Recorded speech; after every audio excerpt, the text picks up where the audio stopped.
Hello বন্ধুরা, গোপাল রান্নাঘর থেকে তোমাদের সাদর আমন্ত্রণ জানাচ্ছি। বন্ধুরা, শীত তো পড়ে গেছে, বাজারময় সবজি, এবার সেই সবজি দিয়ে তো একটা লাবড়া খেতে হবে, তাই নয়? তো আজকে যেটা দেখাচ্ছি সেটা হচ্ছে লাবড়া, কিন্তু সেটা কিন্তু আমি সবজির যে সমস্ত ফেলে দেওয়া অংশ সেগুলোকেও কিন্তু ব্যবহার করেছি। তোমরা একটু ধৈর্য ধরে দেখতে থাকো।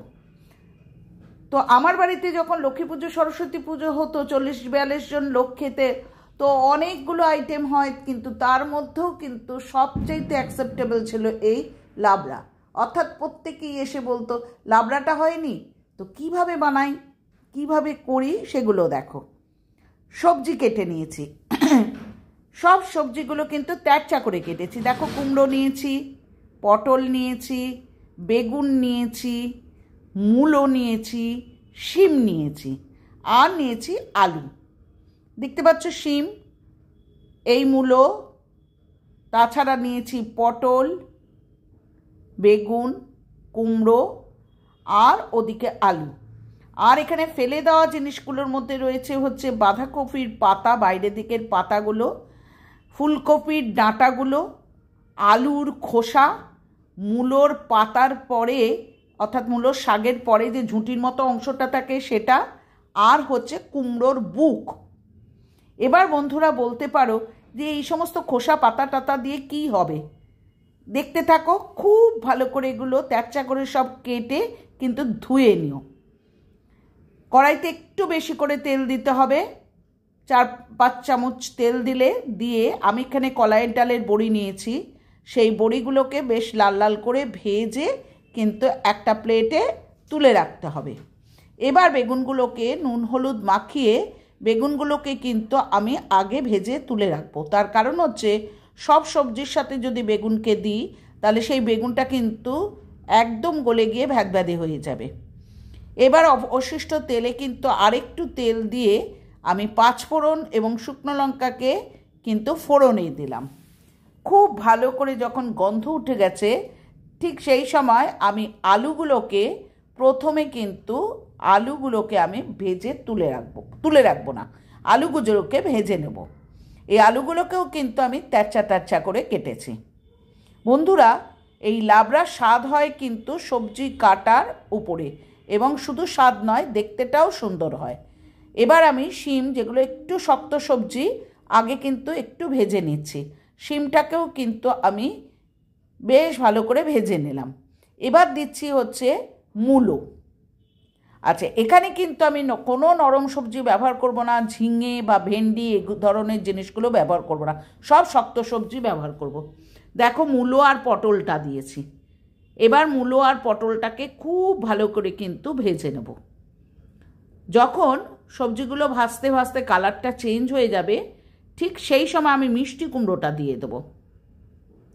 মিষ্টি কুমড়োটাও একটু ভাজার পর আমি দেখো এই যে ফেলে দেওয়া যে জিনিসগুলো, অর্থাৎ খোসা পাতা যেগুলো, আলুর খোসা, বাঁধাকপির বাইরের দিকের পাতা, ফুলকপির ডাঁটা, মূলোর মাথার ওপরেরটা সব দিয়ে নুন দিয়ে দিলাম পরিমাণ মতো।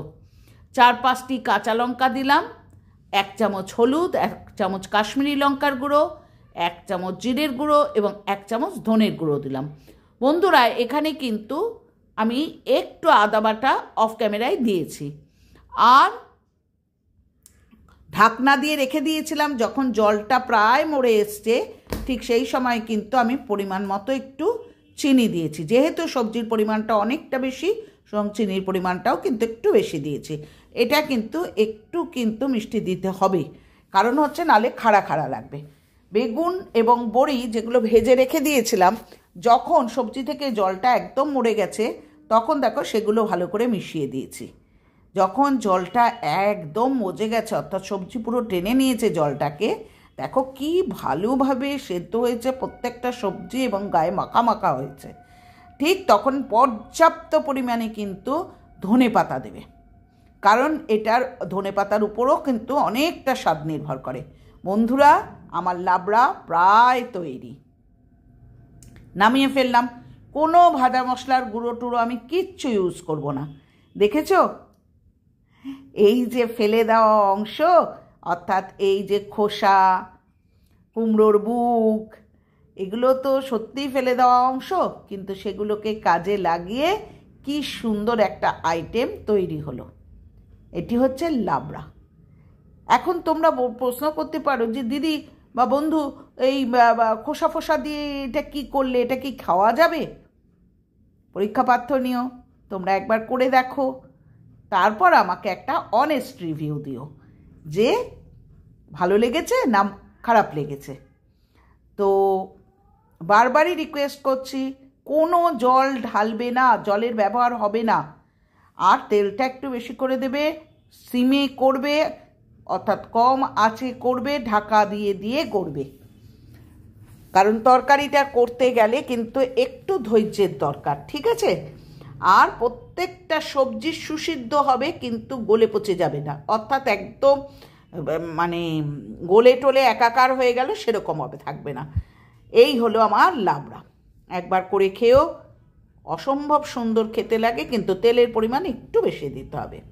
পুরনো বন্ধুরা, তোমাদের কাছে আমি কৃতজ্ঞ, তোমরা সুন্দর সুন্দর কমেন্ট করো, যাতে আমি মোটিভেশন পাই বা আমি উৎসাহিত হয়ে আবার একটা সুন্দর আইটেম নিয়ে আসি। আর নতুন বন্ধুরা, তোমরা চ্যানেলটা সাবস্ক্রাইব করো, লাইক করো, আর একটা সুন্দর কমেন্ট করো। আজ আসি, টাটা, ভালো থেকো।